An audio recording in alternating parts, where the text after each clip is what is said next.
So dito yan, Mark. Ito, tingnan mo dito, Mark. Along this line, ganito rin. Paingon dito nag-agi, diha nga ng balaya. Naay naka-embed diha nga drainage, nga dako ang kuan.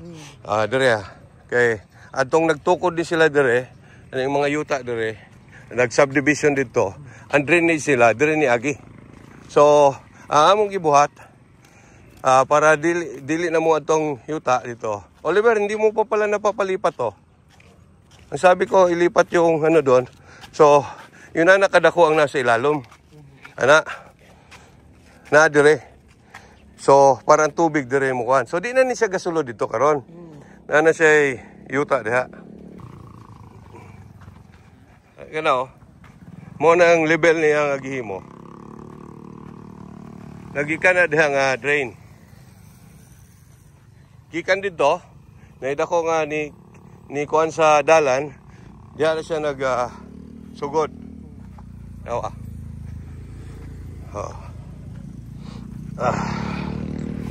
Yun na pa.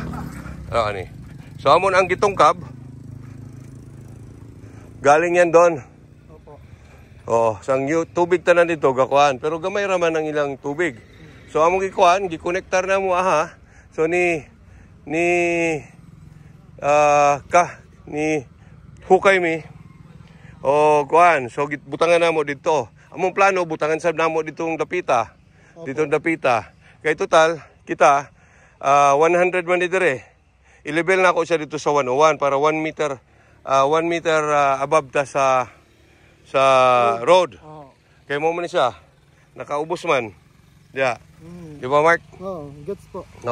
So, kung problemahon nimo nga tubig nga dako nga nay gagikanan dito nga ma-wash out ta, dili na mahitabo.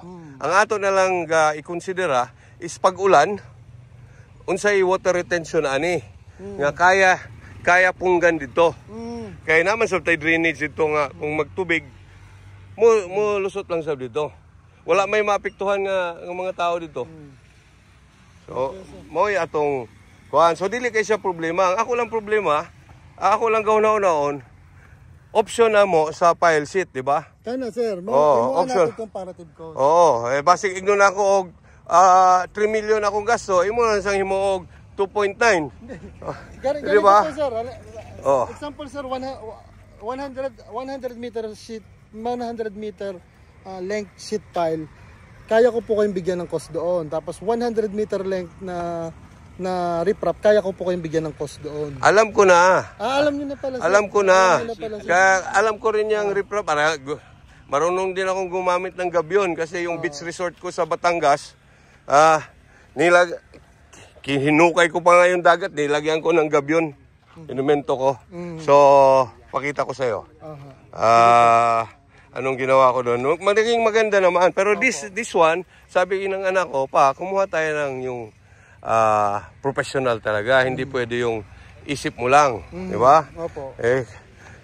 Kasi dapat ME, tsaka GE, Geodetic Engineer, Mechanical Engineer, Structural Engineer. Ako, PE ako PE. Professional engineer. Hindi, parang engineer.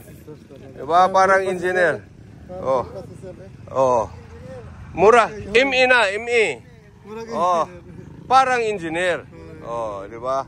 Murag engineer. Di man masabtan sa mga Tagalog ang murag engineer. Parang engineer na lang. So yan. Yan ang inaano natin. So nakapaglagay naman kami ng lupa kasi yan dati ganito rin kalalim yan. So i-bulldozer ko na lang to, lilibelin ko. Yan lang talagang portion na yan ang gusto kong malaman. Kung anong dapat gawin dyan? I have a solution already. Pero sabi ng anak ko, antayin natin si Mark.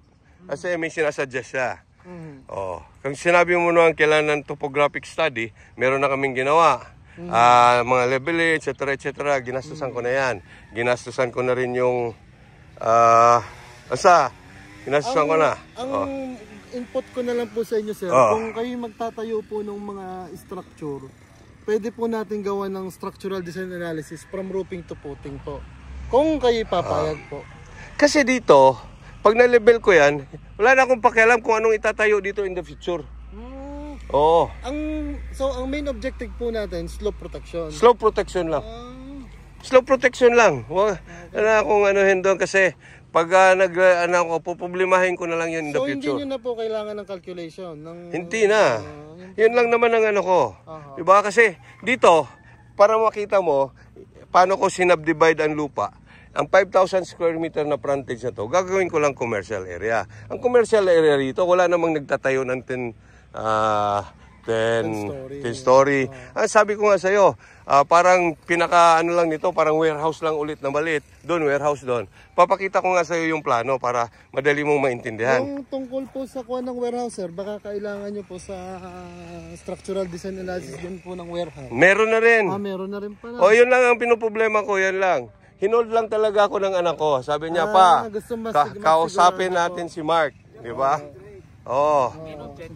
Yan, oo. Saka na yung kikita ka ng malaki doon kasi bigyan kita ibang project. Yung sa gumaka namin, nung papatayo ako doon, may 16 hectares kami doon. Ganito po kasi, sir, yung... Kami po may ginawa din ganito dati. I-share ko lang po ha. Tungkol din sa slope protection. Yung naggawa po kami ng comparative cost sa sheet pile tsaka sa yung rebar po kasi pwede ring slope protection. Dati doon sa ibang klase ng type ng slope. Alam ko din. Alam ko rin. Ano lang, gusto nyo bang kayong gumawa? Magkano? Bibigay kong project para hindi na ako mamblema. Pero kung walang gagawa, kaya kong pagawa. May mga tao na ako doon. Sa amin yung tinatanong, sir? Ikaw? Kung gusto nyo, sabi mo, may mga tao ka, gusto mo ng project, bigyan kita ng project, halika, doon tayo. Ang magdidesisyon. Hindi, tapos hindi niya. Pinakamaganda ay doon ako muna mag-concentrate sa gagawa ni sir. Paano na lang yun kung... Unahin muna natin hubarin yung bra, saka na tayo pumunta sa panty, ha? Pinag-uusapan na natin ng panty, hindi mo pa nabubuksan ng blouse. Di yun po, sir. Yung sinabi ko sa inyo, i-3D din po natin tong base sa topographic map. Anong susunod sa 3D? Ang sunod po sa 3D, di ilalagay po natin yung sheet pile. Sheet pile pa rin? Para makita niyo po kung ano itsura. Alam ko na nga yung sheet pile, didiretso ko lang, kukuha lang ko ng 1 meter sa edge. Tapos papasla ko ng 5 meters pababa dito. Dito naman kasi pagdating dyan, ang taas na ng ano, so ang nakasalaksak dyan, mga 10 meters na dyan. So, ibig sabihin yung 10 meters na nakasalaksak pa baba at yung nandyan is safe na. Kasi will act as one yan sila, di ba? Yun yung malakas, di ba? Yun na yung sinabi ko sa anak ko at payag din naman siya. Kaya lang sabi niya, Papa, iba na ang mga millennials ngayon. Kailangan may proper study. Tayo, mga old school tayo, di ba? With all joke one po, ang anak nyo po, ako po agree sa anak nyo. Kailangan po talagang mas gawa ito po yung malaking property. Marami pong professional talagang involved. Kung ipa-handle nyo po sa aming dalawa, kung magtutulungan po kami ng anak nyo. Sige, di kayo na mag-usap Hindi, sige na.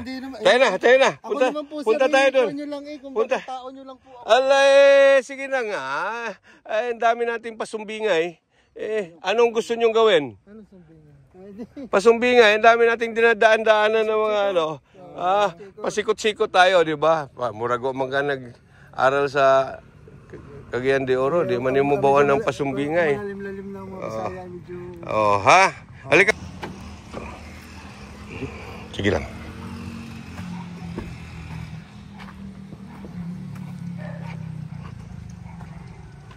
Yan. Aba, ang ganda ng kotse nito ng anak ko. Hindi pa napakan to. Hindi ako magjo-joke.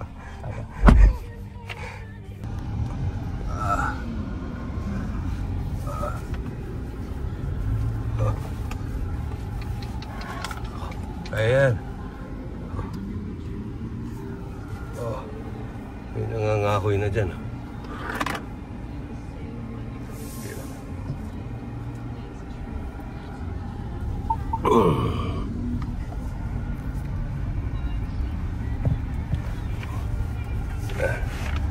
tayo dyan. Hindi pa pala pwedeng ibaba ito. Ito.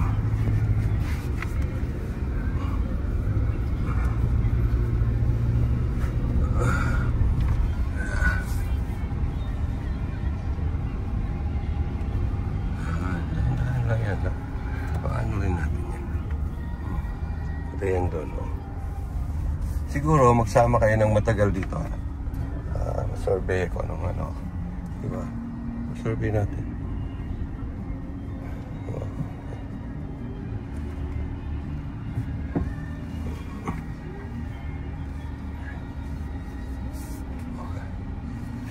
Ano doon na? Yung ano pala.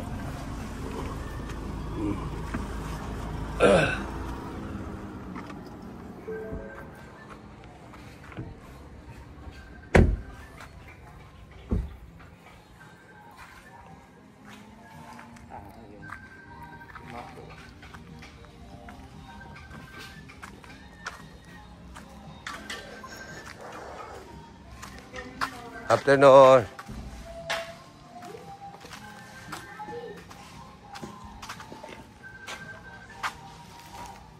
Tumubo na yung sanga doon.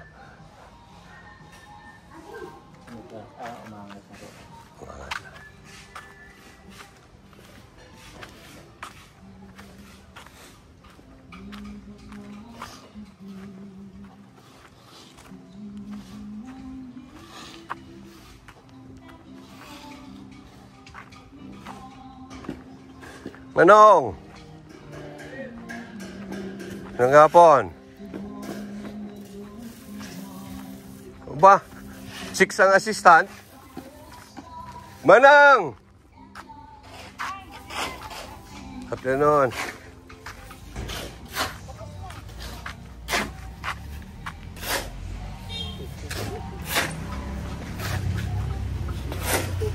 Yung tubig, umapaw na. Musta, Mark? Meron pa bang matira sa sweldo mo ngayon Sabado, Mark? Ikaw ba, no? May matira na. Nalista ko yung kasabay nyo. Hindi nyo ako malipat, ha? Hindi nyo ako... Ha? O, kasadbans ulit. Ha? Manong? Kasadbans ulit. Oh. Very good. Nataasan pa natin yan, Manong. Oo, dalawang patong sir pa. Oo. Oo. Manong! Kumusta po? Kumusta? Okay lang. Busy tayo. Oo. Doon. Yan. Ganda na ah. May utang pala ako sa'yo, 9,000 sa labor. Oh, mura na nga yung boss. Bayad na? Hindi pa. Oo, bibigyan na kita ngayon. Oo. JR. Jay. Hawakan mo muna. Tuloy-tuloy lang. Hindi ka pa nabibigyan dito. Ako yung kachat niya sir, kanina. Bale, siya yung boss ko, tatay ko na din. Ngayon, ang kailangan lang naman namin doon sir is yung recommendation nyo. For example, how many rebars kailangan namin doon? Anong gab yun? Anong mga... Kailan mo muna at magbibigay ako 5,000. Yes. Baka hindi ma-record. 1, 2, 3, 4, 5. Ayan ha. Nagbigay ko sa'yo 5,000 ha. Yes. Oo. Yes. Ayan. Ayan. So, at least Estimate po bang tulad ng usapan natin. Thanks. Sige na. Thank you na. Ayan. Para may picture ka. Aha. Inaabot sa big boss. Hindi helper. Tumutulong sa husband. Yun ang ibig kong sabihin. Diba? Hindi helper. Ikaw naman. Kaganda-ganda na-insecure agad. Ayan.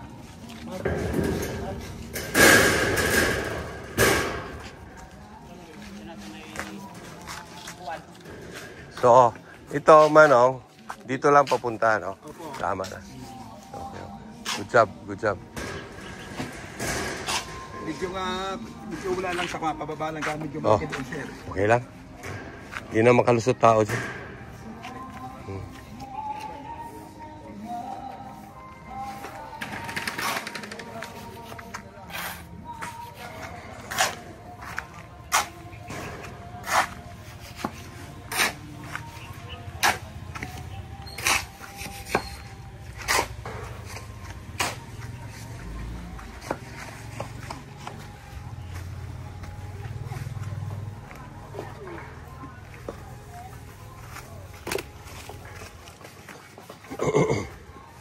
Yan.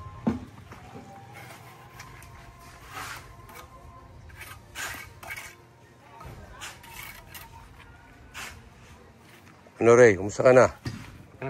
May cash-advance ka sa akin, ha? Ano, Carding? Ikaw lang walang cash-advance, Carding, ha?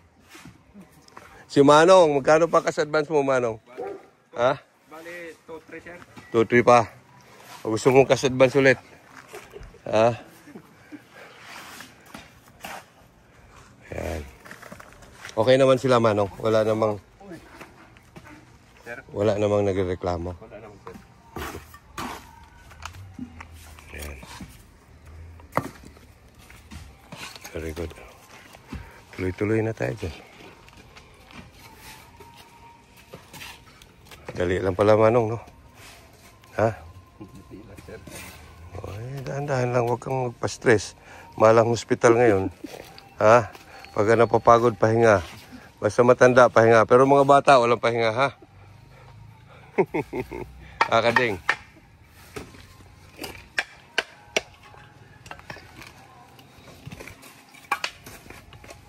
Nadaan ako dito. Wala bang mga makakatusok dito, Manong? Wala sir. Sige. O yan. Dito lang yung makagalaw si Oliver. Pagka relax ka lang sa pagpapaano ng lupa para hindi kayo na-stress. Sabihin mo, ngayong araw na to 20 lang tanggapin ko. O ngayong araw na to 20 lang. Ganun lang. Diba? Para hindi ka tsaka hindi ako tatanggap ng alas 8 hanggang alas 5 lang. Wala akong overtime dito. Sabihin mo ganun. Ha? Para hindi ka na lalagyan ka kahit gabi, di ba? Ayaw natin yun. Oh, di ba? Kailangan ikaw ang mag-set ng tone ng di ba?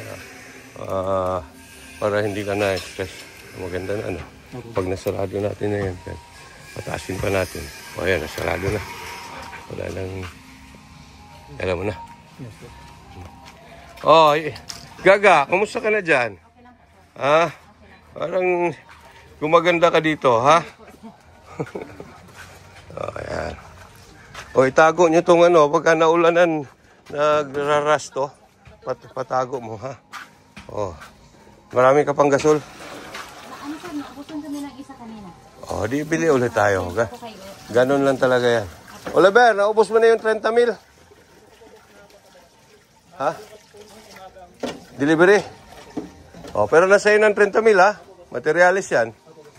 O, yung mga graba natin doon, kumuha ka ng sako. Pasako mo yung mga nandun. Ha? Or antayin na lang natin bumalik sila doon. Sige. Pag po boss, inaakot naman pag kailangan nila dito. Oh. Uy, Adi! Adi boy, Adi girl. Buntis ka, Adi? Ha? Buntis ikaw? Buntis? Buntis ikaw? Oh, buntis siguro to. Tingin mo. Parang hindi naman. Pakibukas ng kwarto ko. Ha? Sige. Adi!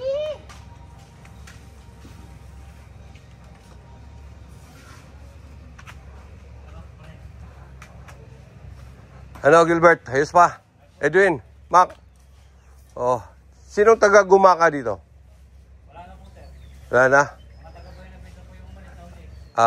Ano ba yung gumaka? Mas sa bayan nyo, mas malayo? Malayo po. Ang sa inyo? Ilang oras sa inyo?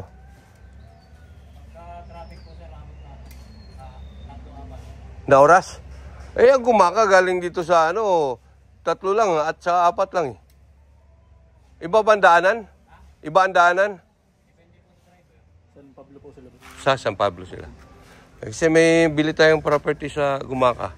Taga saan ka ba? Bigil po. Iba yung Quezon? Madadaanan po namin boss Quezon. Madadaanan. Saan ka ba? Camarines sir. Oras. Ilang oras yun? Pag motor? 10 hours? 8 hours po boss. 8 hours. Layo nga. Ka.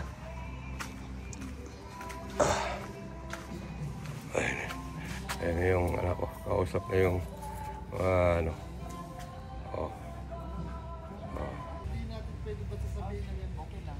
Is may present ko po sa inyo yung mga... Bigyan kita ng pasok muna tayo. Oo. Kailangan talaga yung pag-alaman masyado. Kita mo nangyari dyan. Yun naman po, Tagaytay. yun naman po. Oo, hindi nasaan yung Yung sa nangyari. Las Piñas nga, yung tawag dito, yung road, biglang yung riprap, biglang bumagsak. Yun naman po ang aming mga analysis, sir. We always anticipate for worst case scenario. Pag sinabi pong worst case scenario, pag-aaralan na po namin yung mga in the past few years, ano po yung pinakamalakas na bagyo. Ano po? Doon po na yun po yung consider namin na loading. Hindi naman problema yung bagyo dito. Naputo lang yung mga puno ko. Yes. Oh. Kaya, oh. Tanggal na lang doon ang... Tagay tayo. Bumidjas ka lang. Sa tagay tayo ko na kami. Oh. Yung aming kasamahan namin sa malapit sa gumuhong Oh, dito tayo. Ilaw. Ano? Sabi, anong balik dito ha? Ha? Sauce lang nyo. First house lang. Ha? Maluwag po. Oh, maluwag, di ba? Komportable ang ganun eh. Oo. Ano ko yung kahoy yun? Ito? Ini-import ko to galing sa Canada. Imported to ng mga kahoy. Pine wood to siya pero magandang klase ng pine wood. Oh, di ba? Simple lang, di ba? Hindi rin siya kailangan. Ano pong thickness dito, sir? Alin? Ilang millimeter po? Alin? Yung thickness po ng bubong. Bubong? Hindi to makapal. Ano lang to? Yung ordinaryo lang. Papalitan ko rin yan. Oh, tinan mo. Mabilis mabulok yan. Papalitan ko yan ng ano, yung long span. Yung diretso nga. Oh, pero pabubulok ko muna bago ko palitan. Diba? Pabubulok muna. Pabubulok muna. Pipintahan ko muna. Doon sa ano. Oh. Diba? Oh. Hanapin natin yung ano ko.